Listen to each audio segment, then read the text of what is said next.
My best friend broke up with his fiancée after she accused us of cheating and demanded he choose her over me. Now I feel guilty for causing their breakup and want to put them back together. Posted by you/Pelican Dom. Hey all, so, here's the backstory. I, 23F, have been best friends with this guy we'll call Troy, 23M, since we were in 8th grade. All throughout high school, we hung out together with our other mutual best friend, Adam. The three of us spent a lot of time together and did nearly everything as a group. In high school, we experienced our fair share of losses and trauma. At one point, both Adam and Troy stayed at my house for a couple of months before college due to issues at home. This brought us closer than usual friends because we learned to lean on each other so much. Fast forward to college, and all three of us attended different schools, but we continued FaceTiming each other every other day. Leaving our families and each other was rough, and we had developed a kind of codependency in high school. Our frequent communication only reinforced that, but it was how we coped. Come sophomore year, Troy started dating his now fiancée, Emily, 22F. They got along well and made a great couple, and I was very happy for them. From the start, Troy made it clear that I was just a friend and that he shared everything with both Adam and me. As far as I knew, Emily was fine with that at the time. It wasn't uncommon for us to hear about his relationship problems and arguments.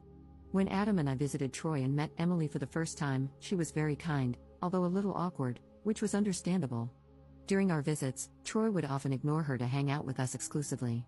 We pointed this out to him, but he dismissed it, saying he saw her every day, while he saw us maybe once every 6 months. I let it slide because it wasn't my place to interfere. However, I think those visits and his neglect of her started to create her bitterness toward me. Years passed, and now they're engaged. Adam was chosen as the best man, and I'm supposed to be a groomsman in the wedding. A few months ago, our best friend Adam unexpectedly committed suicide. Troy and I were, and still are, devastated. It came out of nowhere, and we blame ourselves, even though we know it's not our fault. I live alone in an apartment and expressed to Troy that I was feeling distressed and lonely, especially due to the COVID lockdown. Troy dropped everything to come live with me for a few weeks so we could process our grief together. We've both been attending therapy for grief. A week ago, Troy got a call from Emily, who said she wanted him back at their apartment because she didn't trust him being with me. She accused him of cheating on her with me and said he should be choosing her over me. Troy got upset and told her that he was grieving and she didn't understand what he was going through, but I did. It escalated to the point where Emily gave him an ultimatum: choose me or her. Troy told her it was unfair to make him choose between two important people in his life and that if she couldn't understand his need for support, maybe they weren't meant to be together. She was hurt by his response and told him she needed time to cool off and think. They hung up. Today, Emily texted me, asking if I had feelings for him. I told her no. She then called and asked if I loved him, and I said yes, but as a brother. I explained that I'd do anything for Troy. She told me that if I truly loved him, I would step back and let her have him. I told her this was a conversation she needed to have with him and that I was tired of being in the middle of it. She got angry, hung up on me, and I immediately told Troy about our conversation. Troy called her and broke up with her. I think his decision was hasty and emotional, and I'm trying to talk him out of it, but I'm not sure what else I can do. Can you all give me some advice? I feel like this is my fault for asking him to come stay with me. Edit. Hey all, it's been a few hours since I posted this, and I didn't expect to get so many responses. Thank you all for your input, it's really helped me gain some perspective. I've been told that my relationships with both Troy and Adam were detrimental to my other relationships, and I was taking steps to fix that. However, with Adam's death and the stress of COVID, all the lessons I'd been learning kind of flew out the window. That's no excuse for how I've been behaving. Troy is a dear friend, and I've been unknowingly sabotaging his relationships with other people. That's not fair to him or to the people in his life. I've also considered Emily a friend since I met her, but I haven't been a good friend to her either. Since I posted this, Troy broke down about his breakup and said he regrets breaking up with her. He texted her, and they agreed to try to talk things out in a couple of days after they've both had time to process everything. I showed Troy this thread, and he got to hear what you all were saying too, so hopefully, that helps. He and I agreed that we need some space apart, so he'll stay at my apartment, and I'm staying on a coworker's couch. Again, thank you all for your input, both to those who supported me and to those who called Troy and me out on our behavior. Hopefully, with continued therapy and eventual boundaries, we can maintain a healthy friendship and also have healthy relationships with others. Update 12 days later. Hey all, I thought I'd give you an update on what's happened since I made my first post here. A few hours after Troy broke up with Emily, he broke down in tears and was miserable. He regretted breaking up with her and texted her.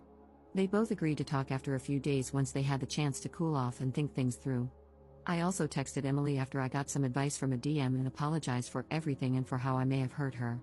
She replied with a simple thanks, and that was it, but that was alright. I needed to apologize to her. That evening, Troy and I went over the comments from the original post and talked with each other. He and I agreed we needed some space, so that night I called up a coworker and asked if I could crash on their couch for a few days. They agreed, so Troy stayed at my apartment, and I went to my coworker's place. We didn't talk for 5 days to give each other space. That was really hard for me because I kept overthinking that Troy hated me and didn't want me in his life anymore. I was convinced I was going to lose him, and that made me miserable because we had just lost Adam. But that was just my anxiety speaking. After a few days, Troy called me and said he had spoken with Emily, and they were back together. I was so happy for them and relieved. I wanted to ask for details, but I figured I had stuck my nose into their relationship enough as it was, so I didn't ask, and Troy didn't say anything. He told me I should come back to the apartment, and I asked if Emily was alright with that. He said yes, so I moved back into my apartment. When I got back, I asked him if he was going to return to his apartment with Emily, but he said no due to COVID, so he'll be staying with me for at least the next few weeks. Having had several days apart with no communication was something new for us, so when we were together again, we talked about everything we'd been thinking about.